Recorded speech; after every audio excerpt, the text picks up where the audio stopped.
Halo guys, kembali lagi ke channel Setting, sedikit info tapi penting. Pembahasan kali ini kita akan membahas negara-negara yang pernah dijajah oleh Republik Indonesia. Yang pertama, Singapura. Penasaran? Kok bisa sih negara Indonesia menjajah negara Singapura? Mari kita cari tahu. Ceritanya berawal dari seseorang yang bernama Usman yang lahir di Purbalingga, Banyumas, Jawa Tengah tahun 1943 dan Harun yang lahir di Pulau Bawean, Surabaya tahun 1947 merupakan nama samaran untuk tugas sebagai sukarelawan yang menyusup ke Singapura melakukan tugas sabotase dalam rangkai Dwi Kora atau Dwi Komando Rakyat. Pada waktu itu, RI terlibat konfrontasi dengan Malaysia dan Singapura. Usman dan Harun tergabung dalam tim sabotir. Pada 8 Maret 1965, malam hari berbekal 12,5 kg bahan peledak, mereka bertolak dengan perahu karet dari Pulau Sambu. Mereka dapat menentukan sendiri sasaran yang dikehendaki. Maka setelah melakukan serangkaian pengintaian, pada suatu tengah malam terjadi ledakan di sebuah bangunan McDonald di Orchard Road. 3 orang tewas dan sejumlah lainnya luka-luka. Setelah kejadian itu, Indonesia berhasil menduduki Singapura. Yang kedua, ada Malaysia. Ternyata Malaysia pernah dijajah oleh Indonesia. Pada 20 Januari 1963, Menteri Luar Negeri Indonesia bernama Sue Bandrio mengumumkan bahwa Indonesia mengambil sikap bermusuhan dengan Malaysia. Pada 12 April, sukarelawan Indonesia mulai memasuki Sarawak dan Sabah untuk menyebarkan propaganda dan melaksanakan sabotase penyerangan. Tanggal 3 Mei 1963, di sebuah rapat raksasa yang digelar di Jakarta, Presiden Soekarno mengumumkan perintah Dwi Kora atau sering disebut dengan Dwi Komando Rakyat, yang isinya Pertinggi Ketahanan Revolusi Indonesia, Bantu Perjuangan Revolusioner Rakyat Malaya, Singapura, Sarawak, dan Sabah untuk menghancurkan Malaysia. Begitulah sedikit kisah Indonesia berhasil menguasai Malaysia. Selanjutnya, yang ketiga, ada Papua Barat. Operasi Trikora (pembebasan Papua Barat) adalah konflik 2 tahun yang dilancarkan Indonesia untuk menggabungkan wilayah Papua bagian barat.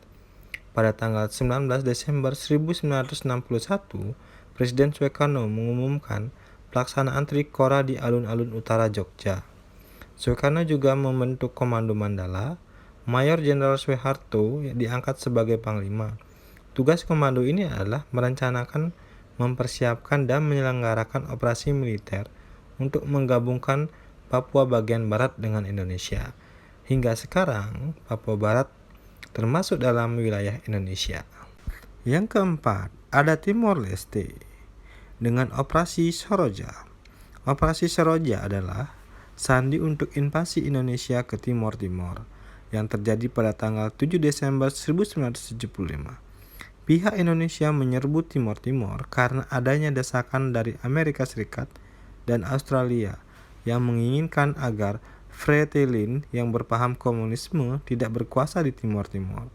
Selain itu juga, serbuan Indonesia ke Timor Timur juga karena adanya kehendak dari sebagian rakyat Timor Timur yang ingin bersatu dengan Indonesia atas alasan etnik dan sejarah. Inilah sejarah singkat Indonesia yang pernah menjajah Timor Timur. Yang kelima, ada Malaka. Sejak tahun 1509, Pati Unus, raja dari Kerajaan Demak, sudah merancang rencana untuk menguasai Malaka. Saat itu, Malaka berada di bawah kekuasaan Kesultanan Malaka. Dengan kata lain, perlu dicatat bahwa serangan Demak ke Malaka jelas bukan karena sebuah serangan anti kekuasaan asing, tetapi sebuah invasi imperialis. Tahun 1511, Alfonso de Albuquerque, laksamana armada Portugis, mendahului Pati Unus dengan menaklukkan Malaka. Sultan Malaka, Mahmud Syah, melarikan diri ke Bintan. Yang keenam, ada Indochina. Indochina, kekuasaan Indochina terletak di 3 negara, yaitu Kamboja, Vietnam, Thailand. Dari catatan sejarah dan bukti arkeologi, pada abad ke-9, Kerajaan Sriwijaya telah melakukan invasi dan kolonialisasi di hampir seluruh kerajaan-kerajaan Asia Tenggara, antara lain Sumatera, Jawa, Semenanjung Malaya, Thailand, Kamboja, Vietnam, dan Filipina. Dominasi atas Selat Malaka dan Selat Sunda menjadikan Sriwijaya sebagai pengendali rute perdagangan rempah dan perdagangan lokal dan mengenakan biaya atas setiap kapal yang lewat.